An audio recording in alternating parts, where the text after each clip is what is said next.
Paano na kapag na-encounter nyo yung ganitong problem?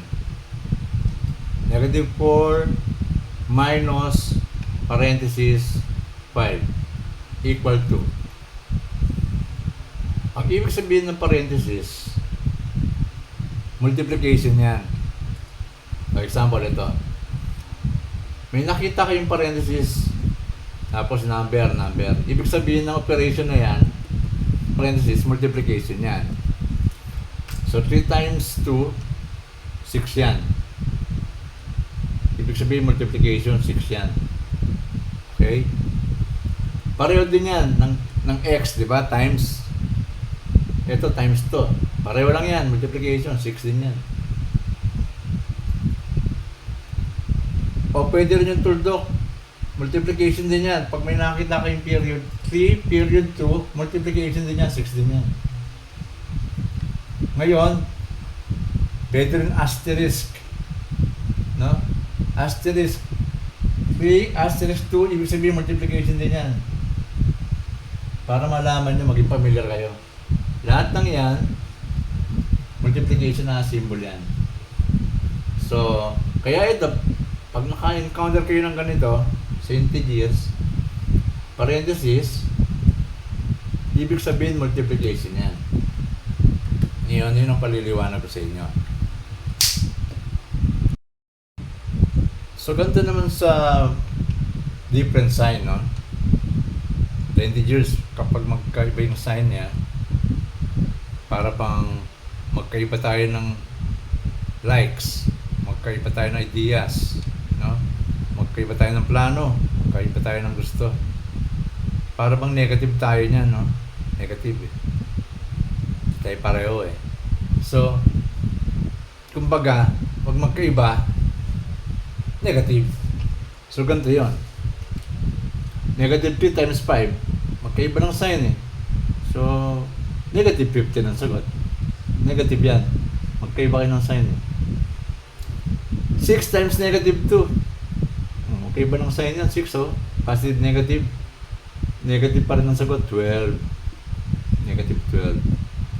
Ito, parenthesis. Ganun din naman yan. Multiplication. 3 times negative 3. Magkaiba ng sign. Negative 30. Sa division, ganun din ang ruling niya. Negative 8 divided by positive 2. Or negative 8 divided by 2. Okay pa rin ang sign. So, negative 4. Ganun din, 16 divided by negative 4. Negative ang sagot, negative. So, ito, 30 divided by negative 5. So, ang sagot ay negative 6. Okay? So, yan ang ruling ng multiplication and division sa integers. So, tandaan natin. Kasi karaniwan yan, na paghahalo yung ruling ng addition, subtraction ng integers tsaka multiplication and division. Wag, dapat makabisado natin yung ruling niya. Kumbaga, kung tutusin, mas madali dito yung ruling sa multiplication division eh. Magkapareho lang ng sign niya, positive na agad ang sagot eh. Pag magkaiba ng sign niya, negative agad ang sagot. Ganun sa multiplication division. Iba naman yung sa addition subtraction na na-explain ko na sa last videos ko. Okay? I-apply natin ngayon itong mga ruling na to. Talaga na alam natin yung ruling sa multiplication and division. No? Madali lang sa multiplication and division. Kapag pareho siya ng sign, pag pareho ang sign ng numbers, ibig sabihin, magkapareho, no? Isipin natin, magkapareho tayo ng ideas, no? Magkapareho tayo ng plano, balak, gusto natin gawin, parang ganon. Parang approve tayo, approve, no? Ibig sabihin, positive.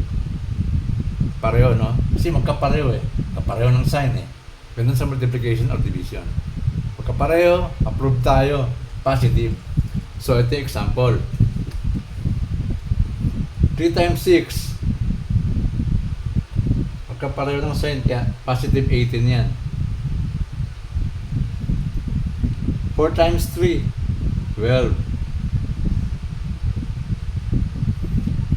Negative 5 times negative 7. O parehong negative. Approve tayo. Positive pa rin ang sagot. 35. Negative 10 times negative 2. O pareho ng sign yan. Approve pa rin tayo. 2 times 10, 20. Positive. Okay? So lahat ng sagot positive. Kaya mahalaga yung ruling.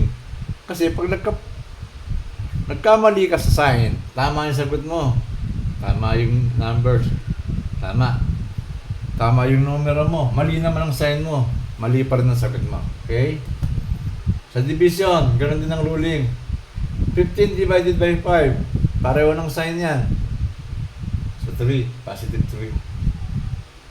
10 over 2. Pareho ng sign. Positive 5. Negative 6 over negative 3. Pareho ng sign. Approve. Positive pa rin. Positive tayo. So, positive 2. O, isa pa. Last example. Negative 12 divided by negative 3. Pareho tayo ng sign. Approve tayo. Positive 4 pa rin. Okay? So, malaga. Alam mo yung ruling. Kasi pag nagkamali ka ng sign, automatic mali ka na. Tama yung number, mali ang sign, mali ka na. Okay?